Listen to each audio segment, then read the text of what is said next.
Hello friends, कैसे आप सब। स्वागत है आपका हमारे यूट्यूब चैनल पर। और दोस्तों, आप देख रहे हैं प्राचीन भारत का इतिहास और इसमें देख रहे हैं हम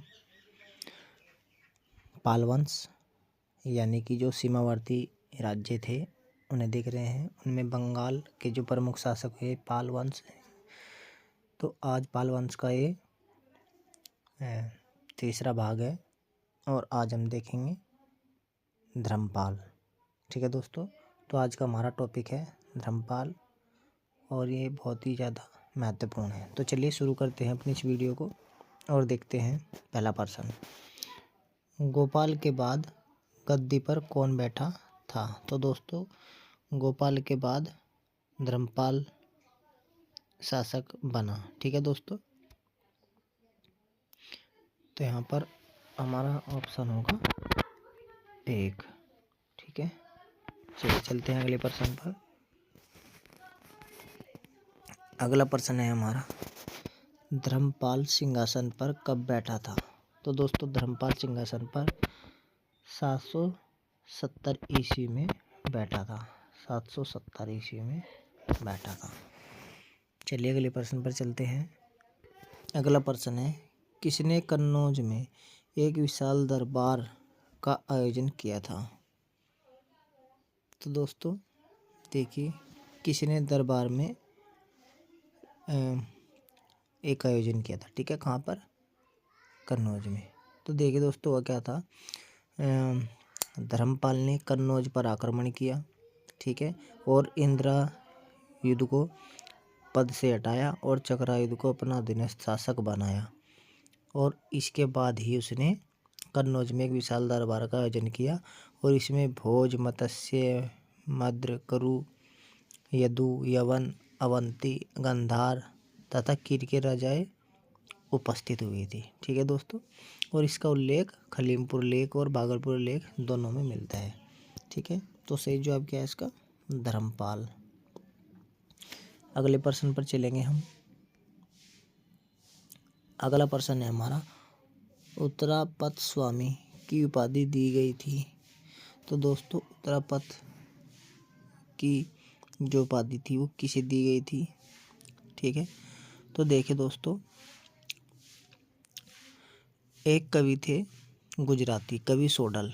ठीक है, उसने उदय सुंदरी कथा में धर्मपाल को उत्तरापत स्वामी कहा है। ठीक है, तो किसे? धर्मपाल को। ध्यान रखना किस पुस्तक में कहा, उदय सुंदरी। ठीक है, उदय सुंदरी ये पुस्तक है, उदय सुंदरी कथा। और पूछा है किसने? तो सोडल। ठीक है, ध्यान रखना सोडल, यहाँ पे लिख देता हूँ सोडल। ठीक है, चले चलते हैं अपने अगले प्रश्न पर। अगला प्रश्न है, गुजराती कवि सोडल ने धर्मपाल को किस पुस्तक में उत्तरापत स्वामी कहा है? तो अभी हमने बताया था दोस्तों, उदय सुंदरी कथा में। ठीक है, एक ऑप्शन सही होगा। अगले ऑप्शन पर चलते हैं, अगले प्रश्न पर। अगला प्रश्न है हमारा, धर्मपाल का नेपाल भी अधीनस्थ राज्य था किस ग्रंथ के अनुसार? ठीक है दोस्तों, तो देखिए यहाँ पर पूछा है कि नेपाल भी अधीनस्थ था। ठीक है, तो देखिए स्वयंभू पुराण के अनुसार नेपाल भी उसका अधीनस्थ राज्य था। किसका? तो दोस्तों ये था धर्मपाल का। ठीक है, तो स्वयंभू पुराण के अनुसार। चलिए अगले प्रश्न पर चलेंगे हम। अगला प्रश्न है, धर्मपाल ने किससे विवाह किया था? तो दोस्तों, धर्मपाल ने विवाह किससे किया था? ये प्रश्न भी महत्वपूर्ण है, पूछा जा सकता है। ठीक है, तो देखिए जो धर्मपाल थे उसने विवाह किया था रन्ना देवी से।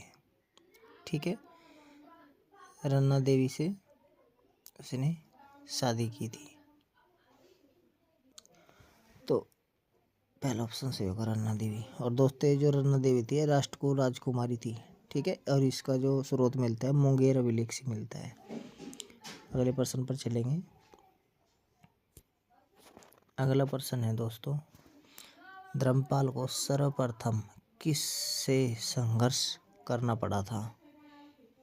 तो दोस्तों देखिए, सबसे पहले किससे संघर्ष करना पड़ा था? तो देखिए, धर्मपाल को सर्वप्रथम वत्सराज से संघर्ष करना पड़ा था। ठीक है, वत्सराज।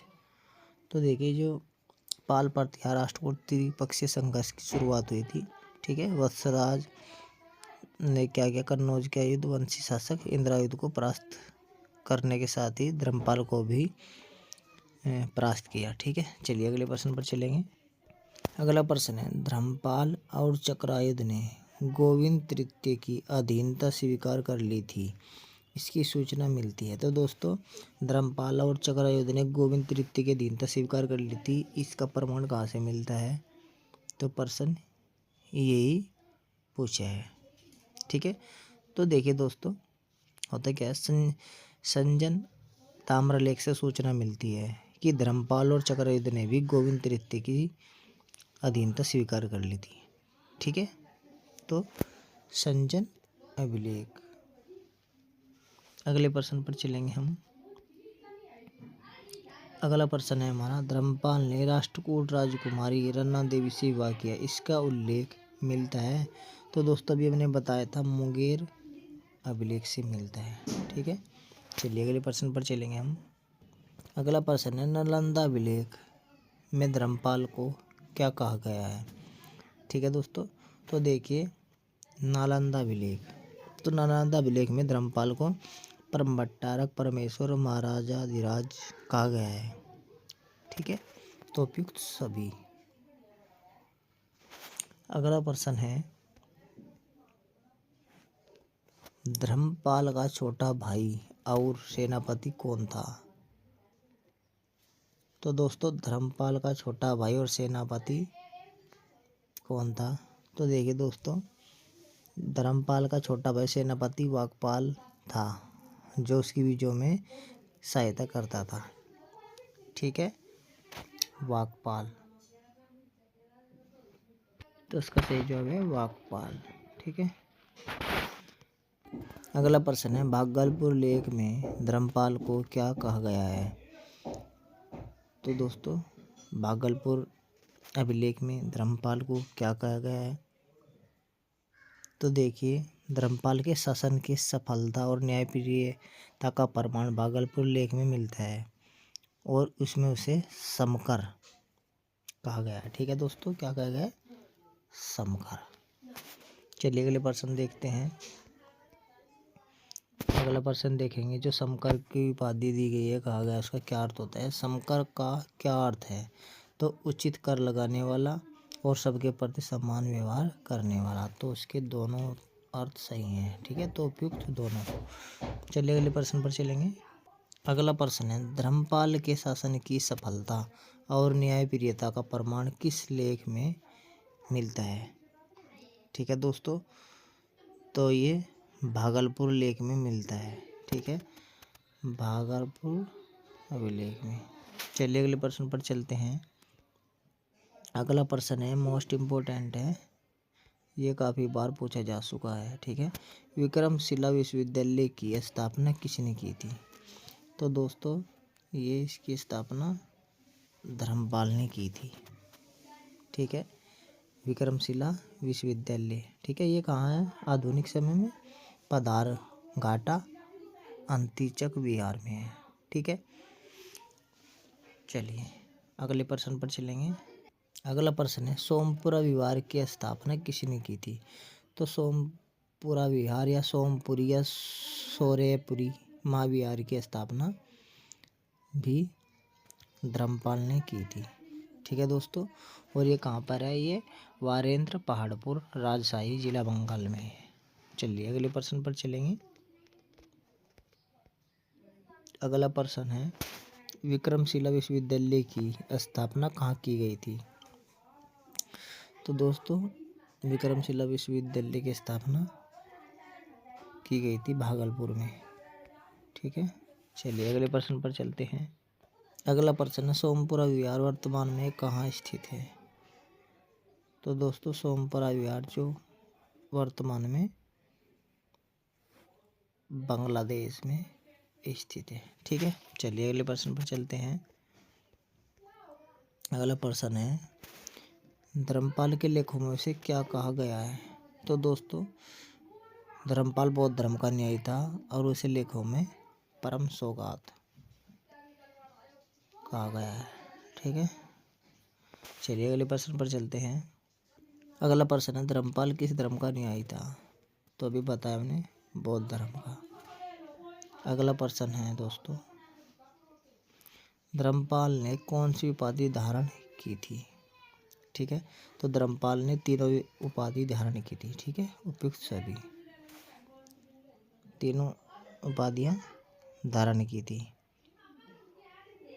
चलिए चलते हैं अगले प्रश्न पर। अगला प्रश्न है, राजत्रयचाधिपति की उपाधि धारण की थी? तो दोस्तों, इन सभी ने की थी। ठीक है, देखिए यहाँ पर जो उपाधि है, राजत्रयचाधिपति की उपाधि धर्मपाल के अलावा लक्ष्मीकर्ण और गोविंद चंद्र ने भी रखी थी। ठीक है, चलिए अगले प्रश्न पर चलते हैं। अगला प्रश्न है, तारानाथ के अनुसार किसने 50 धार्मिक विद्यालयों की स्थापना की थी?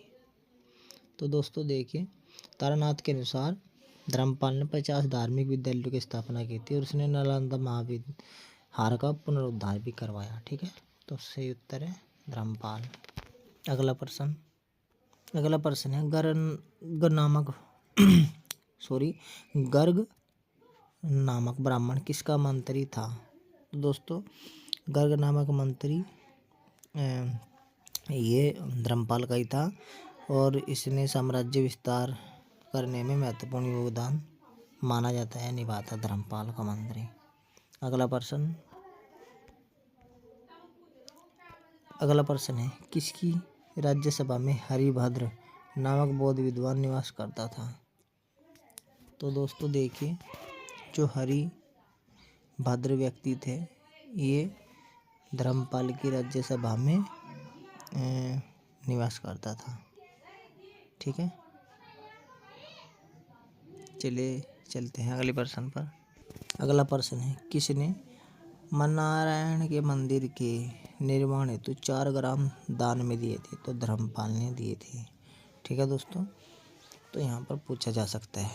तो देखिए दोस्तों, होता क्या है कि खालिमपुर लेख में से सभी संप्रदायों और विशेषतः ब्राह्मणों का आदर करने वाला कहा गया है। उसने भगवान मन्ना नारायण के मंदिर के निर्माण हेतु 4 ग्राम दान में दिए थे। ठीक है, चलिए अगले प्रश्न पर चलेंगे हम।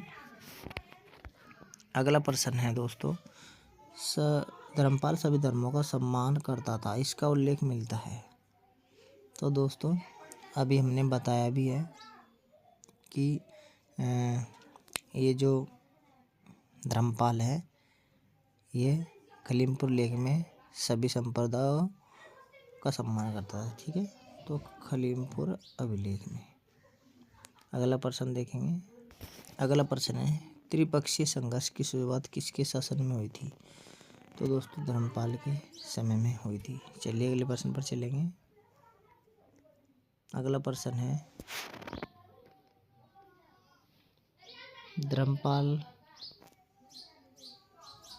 धर्मपाल का शासनकाल क्या था? तो दोस्तों, धर्मपाल का शासनकाल 1770 ईस्वी से 810 ईस्वी तक रहा। ठीक है, तो दोस्तों ये महत्वपूर्ण प्रश्न थे 30।